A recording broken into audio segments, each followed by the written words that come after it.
Hello guys. So, ang atong kuan karon routine kay after sa kuan bagyo. Bagyo nakapang kuan igo lang magsilig-silig so karon damo kong kayong limpihon.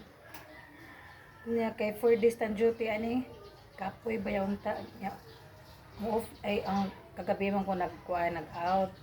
Nay nagay ko na sa balay kay dugay ko na gawa sa trabaho.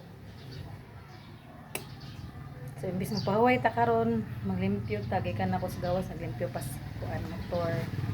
Nagisingot ta tag Mayo 7 AM pa gani dati na sunod.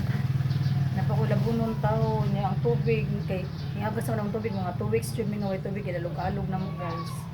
Tapos karon nay agas agoy magtigom pa ko kay hinay kayo tubig. Igulo ko din ang kuan, pa ko nakamap dire sa saog. Kita mo kayong limpyuhon dyan. Yeah.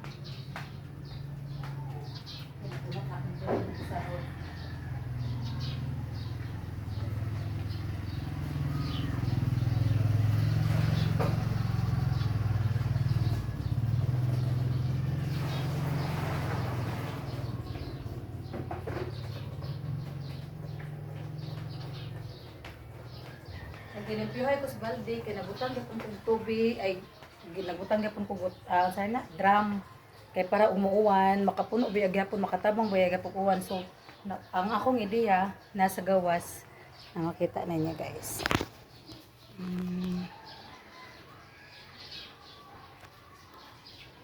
Nasa gawas na ko gibutang nga balde, hindi man makita sa bintana.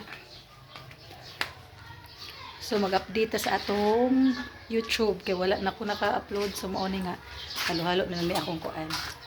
Na naglimpyo ko kagay nas motor na nagsahod ko kanang baldiha mapuno na siya basta uwan.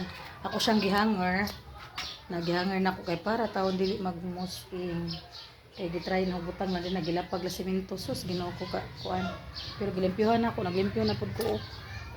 Ito ako mga kuan, ako mga taramnon sus ako jung gikuan ako mga taramnon luya oy, mga sibuyas na ako ang kamatis ako nagipanglukat. Kay naku anak katong bagyo. Pangtamna na pud ako pichay na pud ako ipangtanom magpalit na pud ko og kuan ani. Kanang liso, magpalit na pud ko para ako sabog na ang dito mga pichay man to dito ang ipangtanom pod. Tuan gipanglukat, gipanguan naman ako before nagkuan oh. Napumo na gipangtanom